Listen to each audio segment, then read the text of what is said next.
It's another edition of the UTPA Baseball Show. My name's Jonah Goldberg. This is a man we haven't seen in a little bit, the one and only Manny Mantrana. Oh, Jonah, good to be here. Are you awake? Yeah, we're good. We came back Monday. We arrived at campus at about 1 a.m. So yesterday we kind of had to give the guys a day off. They were tired. We had a light practice this morning. So things are good.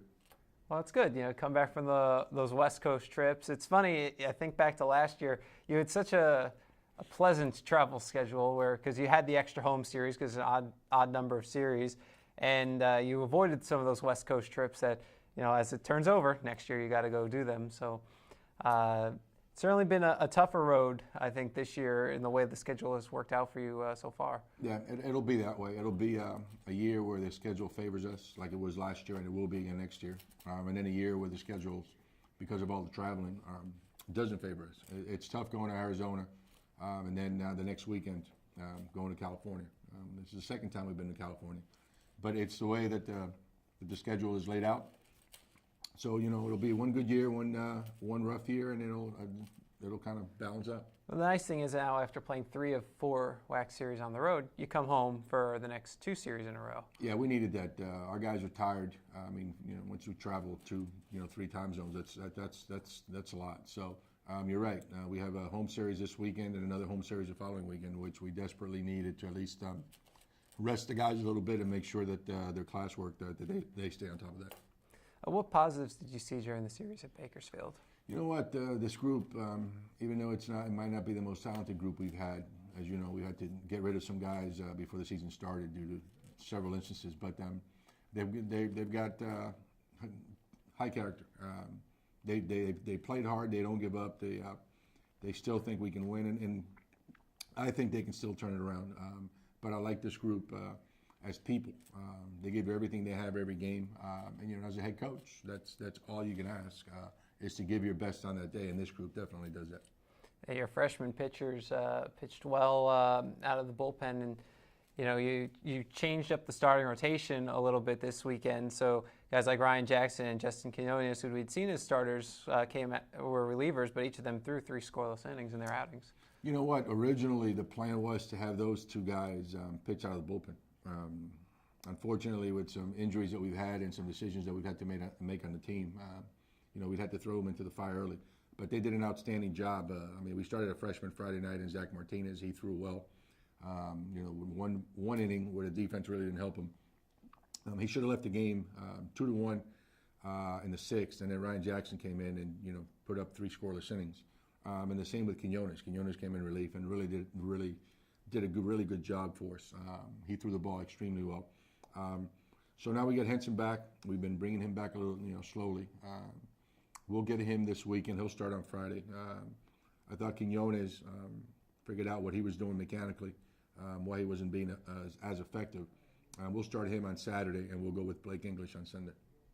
So continuing to play around with rotation, doing different combinations. You know, it's tough at this time of year where you really don't have your Friday, Saturday, Sunday guys. You know, we've dealt with a lot of adversity beginning with the Christmas break with Alex breaking his pinky on his throwing hand. So we had kind of reshuffle, but you know, having to play with it still at this time of the season, it's not what you want as a head coach. You want it to be, you know, pretty much at least 2 out of the 3 guys remain there. Parker, Gallegos, we started him on Sunday. Did a nice job. Had a little rough first inning, but settled down and put up zeros the rest of the game when he was in there. So you know, we have some arms, and again, originally the plan was to bring him in out of the bullpen, out of necessity, trying to turn things around a little bit. We've had to start a couple guys that really weren't supposed to start this year, but they've done well, and you know, they keep competing.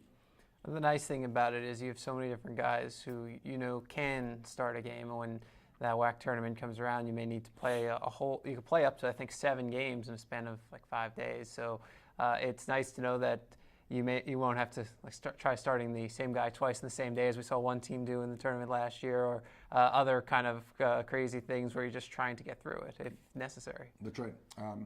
You know, all of our guys that are on the staff, you know, now they've thrown some innings. I mean, they've got a lot of innings from our starters down to everywhere on the everyone in the bullpen. So I think that that's good, especially when you go into tournament play, when you have to play sometimes. As you mentioned, you can play as high as 7 games. That's a lot of baseball, and the only way you're going to get through that is if you have pitching. So this is a good deal for them. Even our freshmen have gotten a lot of experience. So by the time of the end of the year, they're no longer freshmen, so they've had a lot of experience. They're a little bit more mature, so we can count on them. Yeah, you talked about Zach Martinez a little bit. He got his first ever start. He's only really been pitching for you for a week and a half. He made his debut the previous weekend, and he's looked pretty good out there. You know what? When we signed Zach out of Harlingen, he was a two-way guy. He caught and he pitched. But when we signed him, we told him, hey, your future is going to be on the mound, and that was the plan all fall. He pitched. He went through the pitching programs, the daily programs, the weekly programs. But come springtime, the guy that we had signed to come in and compete with Huck, we decided Huck was going to be the #1 guy. The backup didn't decide to come back, so now we're at a crossroads. You can't go into the season with just 2 catchers. So we were fortunate that Zach caught a little bit, and we've been very lucky with Mike Harrison, local product from Edinburg. He walked on here at our school tryouts, and has really helped the pitching corps, both in the bullpens, warming them up. Has really improved also defensively with the bat. Great kid, great family, hard worker, and again, it's just the character. This is a good group that they play hard. So I'm enjoying this season with them, watching them develop, watching them play hard. Because again, at the end of the day, that's all you can ask for. You've had a few guys who have developed in a nice way recently. Think of Alexis Hernandez. He had all 2 at-bats in his first 3 years at UTPA, and now he is hitting pretty well and has started at second base, I think, 5 or 6 straight games now. Again, it's been a really weird season for us. Getting the stadium in the fall, not having a grounds crew, getting organized with the stadium. All this travel has been the worst by far, not only because of the distances, that's okay, but some of the flights that we've gotten have really been hard on the kids. I mean, we've had to get them up at 2:30, we leave campus at 3:15, 6 o'clock flight out of Harlingen. We've flown out of Harlingen maybe once or twice in the previous times that we've been here, and this year all of our flights are to Harlingen except for one, that's McAllen. Had a lot of guys that we weren't a good fit for the program that we kind of just had to part ways. So it's been an interesting year, and it's given a guy like Alexis a chance to be in the starting lineup and see what he can do. Yeah, and he's done a nice job, and that's also moved Jesus Garcia back over to shortstop. What do you think of that move? Do you think he's more comfortable at shortstop? Do you like him better at second? Because he seems to play well at both. You know what? He's more suited as a second baseman. His arm strength is not what you would look for in a Division I shortstop. Does a good job at short. Was our shortstop all last year. Again, our freshman that we had, Isaac, is going to be a very good player for us. Defensively, he can play at the Division I level. He started off a little bit slow with the bat, and I think that's affected his defense a little bit. So we've been working on his offense, giving him a chance to relax, kind of see the game from another perspective. But again, I think Chewy is a great guy to have on the team, not only because of his personality and his work ethic, but he can play second, he can play short. If you need him, he can play the outfield. He's a very good athlete. 15 conference games remaining, the next 6 at home. The next 12 games are against the 4 teams that are directly in front of you in the standings, 2 of which I think are tied for that last playoff spot. So what does your team need to do to leapfrog these teams? Well, that's what we still, and we spoke about that when we came back from California. We control our own destiny. There's 5 teams battling for 2 spots, all those including us. So the 4 teams that we're battling with, we're going to get to face them on the field. So if we do what we have to do, what we need to do, and that's win some games, everything will work out. But again, we control our own destiny, and that's always good. You're not depending on some other team to win or lose so you can get in. We need to play well against those 4 opponents so that we can control our own destiny, get into the tournament, and then once you get into the tournament, it's a brand new season, so a lot can happen.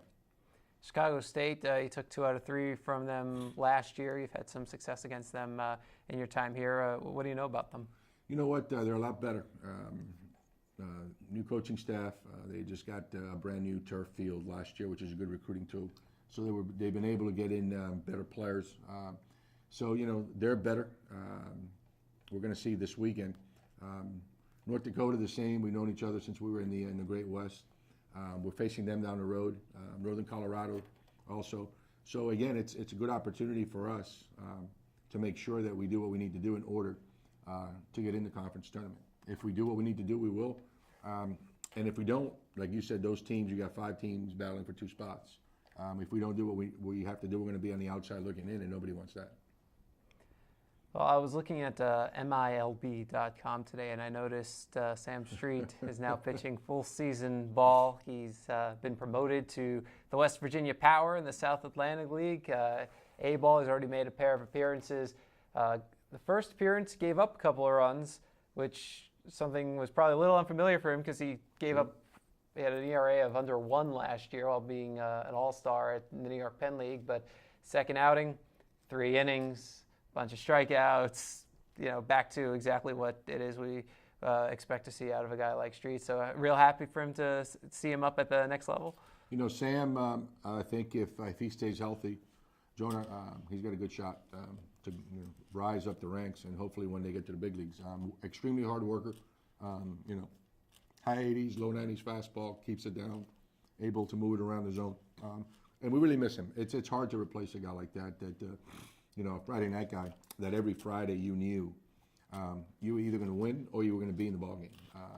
And nobody stepped up this year. We've had a couple of guys that we've tried to fill that role. And none of our guys up to this point have stepped up and said, hey, you know what, I'm going to be the Friday night guy. So, like I mentioned, Alex Sensen comes back. Hopefully, he'll be able to fill that role.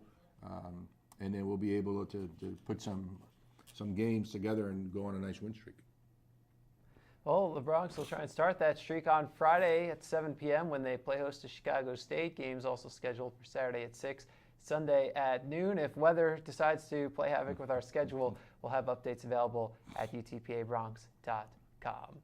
He's Manny Mantrana. He's the head coach of the UTPA baseball team. I'm Jonah Goldberg. You were going to say it, weren't you? Yes, I was. But no, say it. That's Jonah Goldberg, Mr. SID, Mr. MIB, Mr. Information. We'll see you next week right here at UTPAAbronx.com. This is Bronx Baseball.